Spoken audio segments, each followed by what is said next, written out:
Hello everybody, welcome back to another episode of The Lunch Hour, brought to you by Collab, where we eat, sleep, and breathe finance, news, and everything in between. So if you like finance, news, or crypto, make sure to subscribe.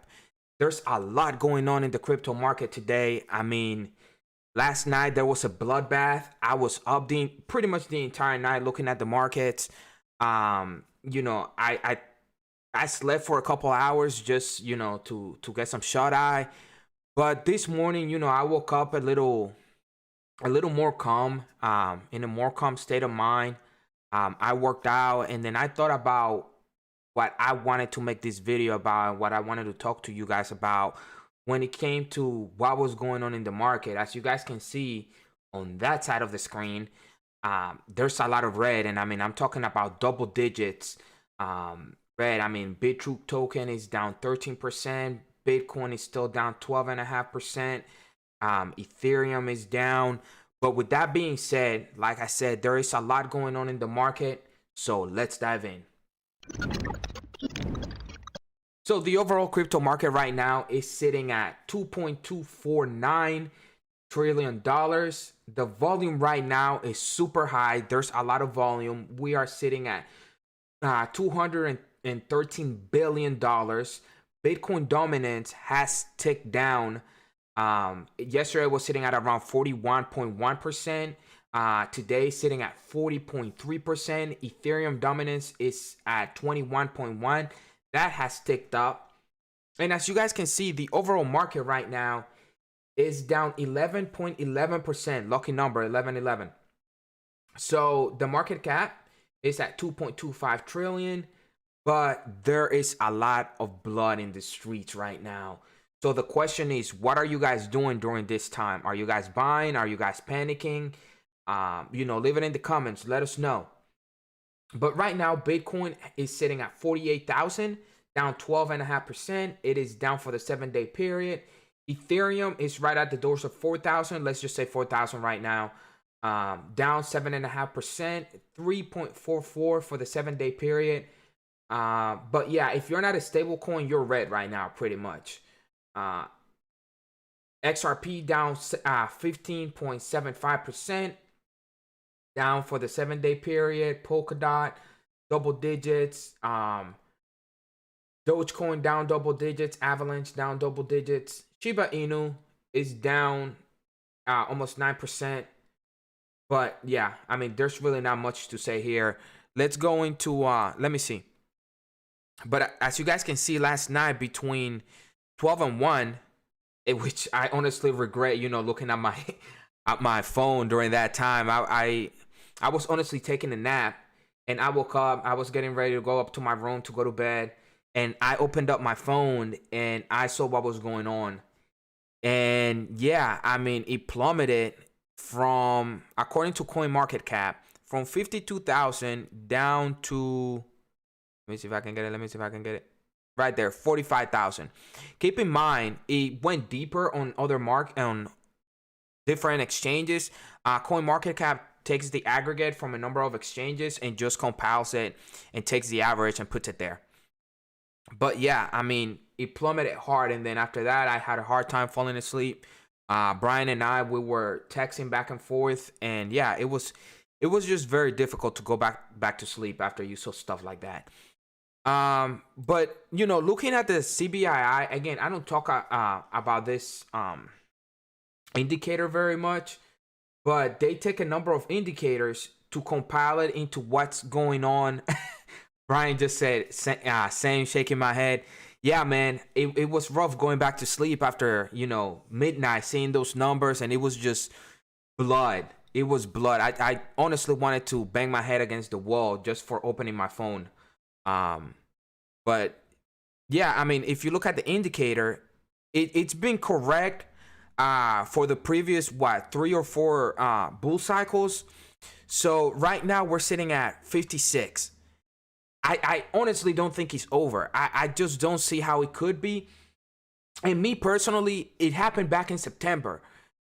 People get over leveraged, and after they get liquidated, they're forced to sell their assets. If Bitcoin pulls down 5% that people start to get liquidated, and they're forced to sell, and that just triggers a chain of events that causes this type of sell-off. When you have let me see if I can pull it up. I was looking at it earlier.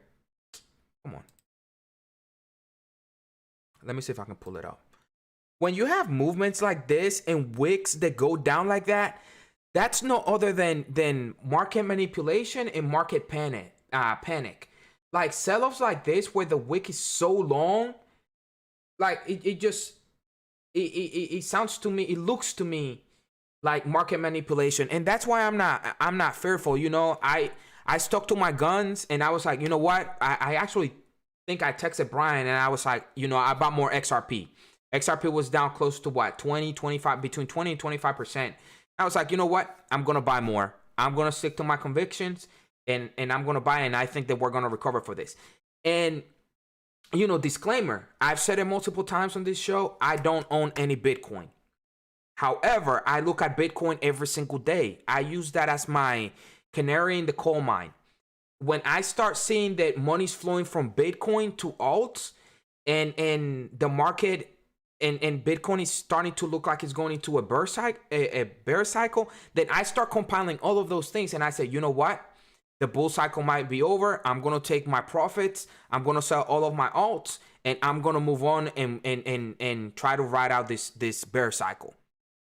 But right now, I just don't see that happening.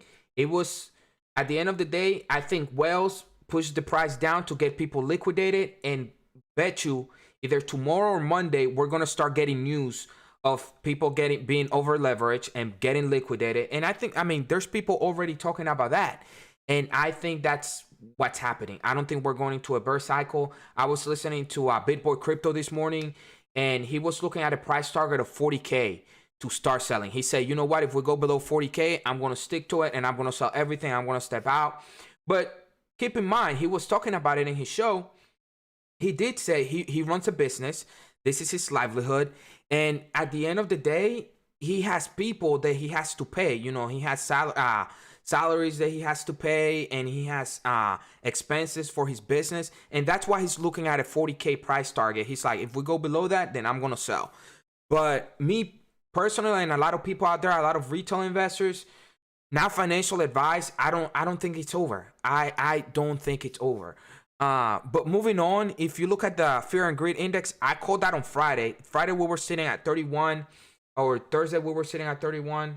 Yeah, no, Friday we were sitting at 31. I was like, you know what? When this thing updates, we're probably going lower. And right now, in reality, we're probably sitting at like 12 or 13.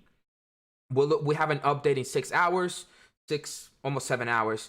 But we're probably, the way that the market is feeling right now, we're probably sitting at like 12 or 13.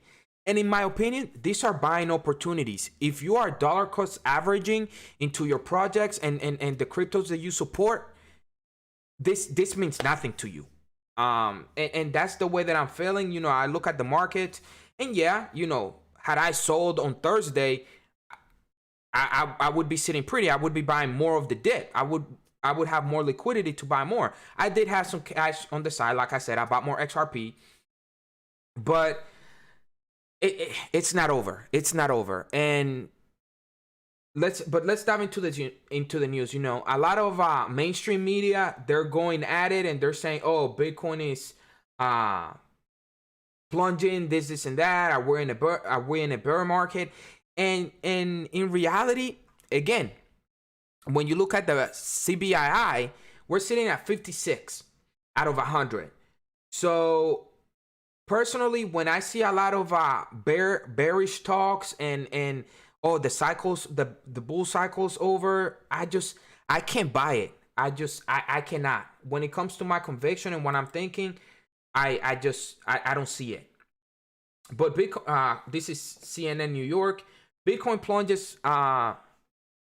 price plunges overnight to a low of 45,111 as of 10:30 a.m. Eastern Standard Time. The cryptocurrency had dropped more than 13% in the previous 24 hours, from 56,294 to 48,309, a loss of almost 8,000.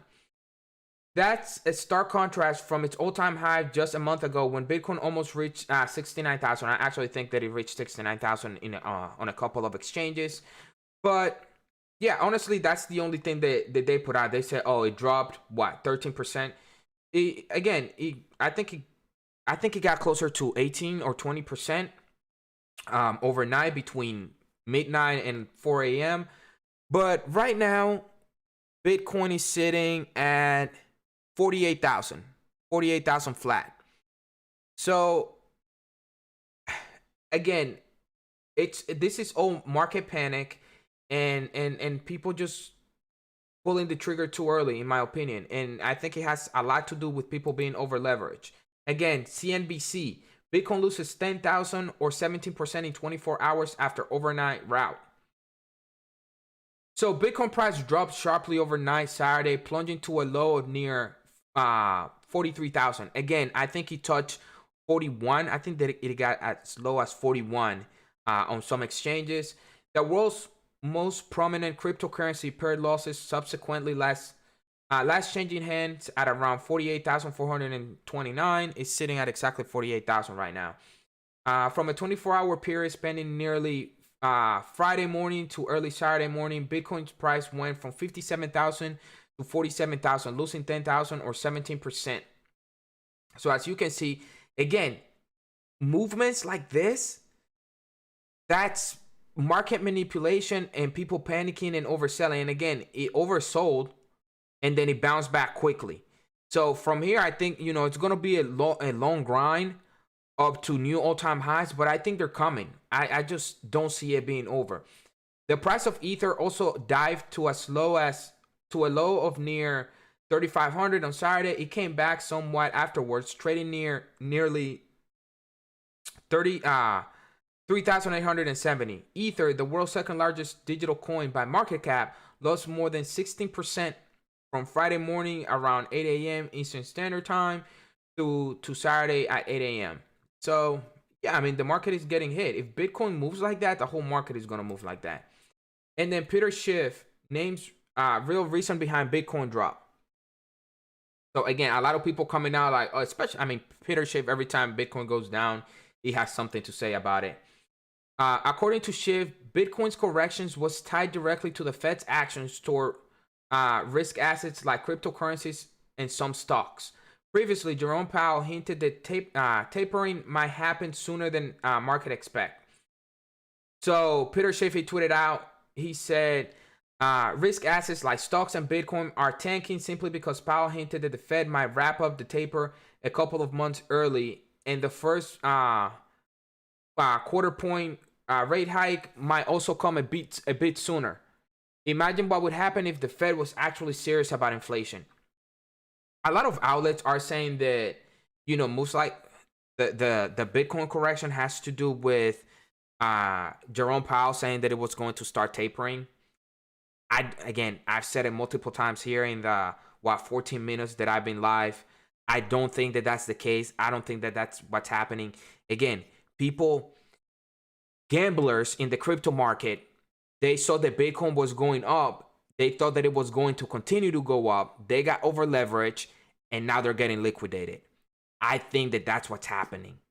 So again, when you have wicks like that, that's the only way that my mind can think. I don't think that it has anything to do with, and Jerome Powell was talking about tapering in mid 2022. That's months away. You're telling me that the crypto market is already accounting for that? I don't think that's the case. And again, me and Brian, we were having conversations, and they might not even be able to taper, especially with this Omicron variant going around. And I mean, I honestly see them printing more money. I don't think that what Peter Schiff is saying is right. I don't agree with that conclusion. And then El Salvador stacks Satoshis. They just bought 150 Bitcoins below 50,000. So that's my thing. If countries like El Salvador are buying the dip, people should be doing the same. Again, that is not financial advice. Everybody has their own financial goals and whatnot. But they're obviously think that Bitcoin is gonna go higher.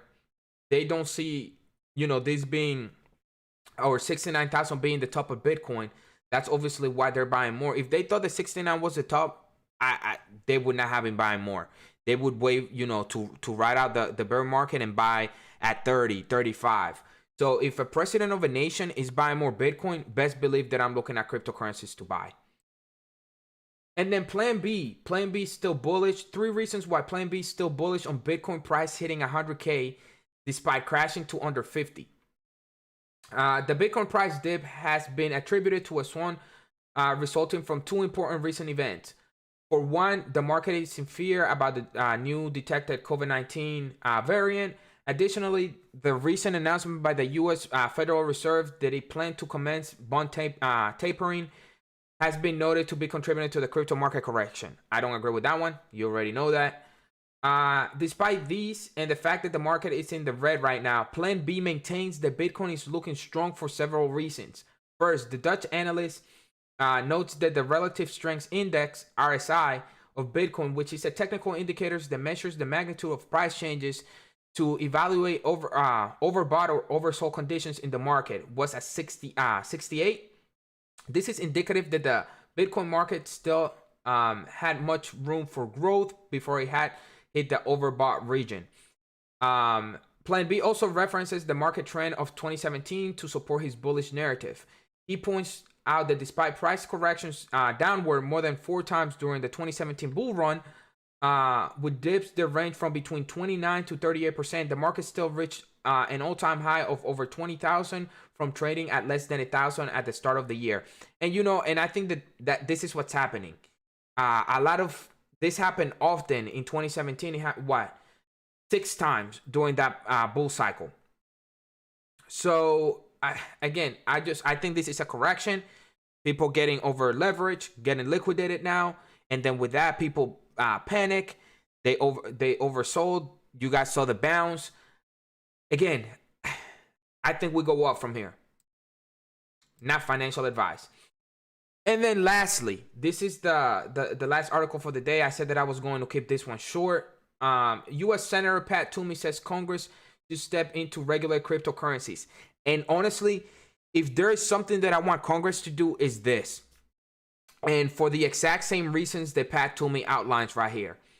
Senator Pat Toomey has suggested Congress steps in with legislation should the SEC be unable to provide sufficient guidance on cryptocurrencies.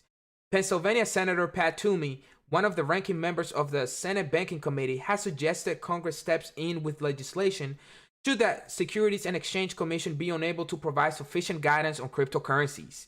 In a Friday announcement from the Senate Banking Committee, the U.S. Senator said he was dissatisfied with the answers SEC Chair Gary Gensler had provided on the difference between securities and commodities in regards to token projects and stablecoins. And that's honestly, every time you see Gary Gensler do an interview, he takes this big circle and never answers the question on what they're using to categorize between securities and commodities.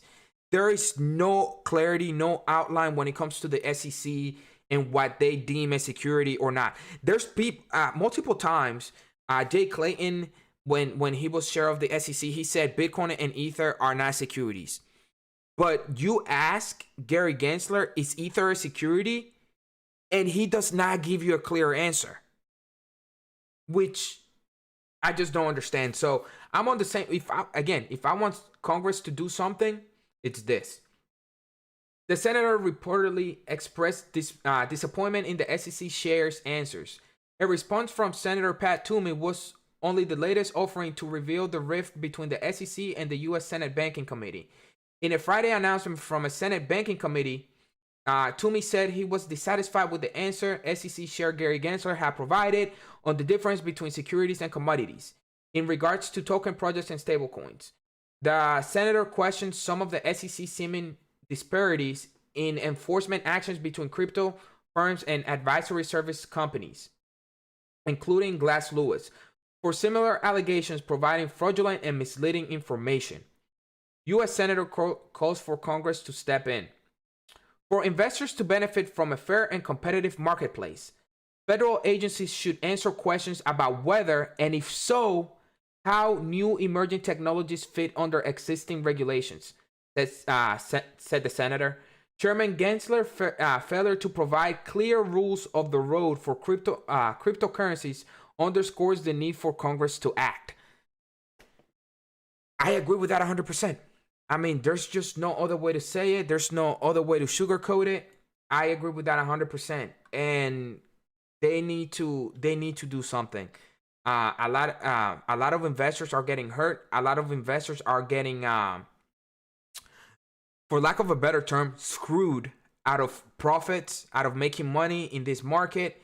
And at the end of the day, I'm all about investor protection, but that needs to be laid out for the entire market, a level playing field for every single project.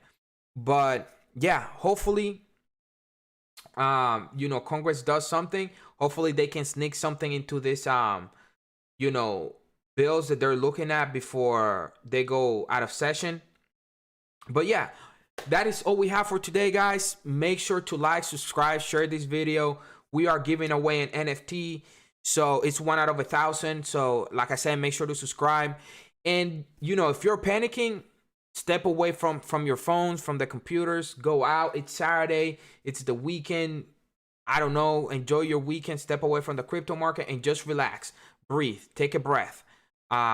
This too shall pass, and best believe that we're going to see new all-time highs. That is all we have for today. So catch you guys on the next one.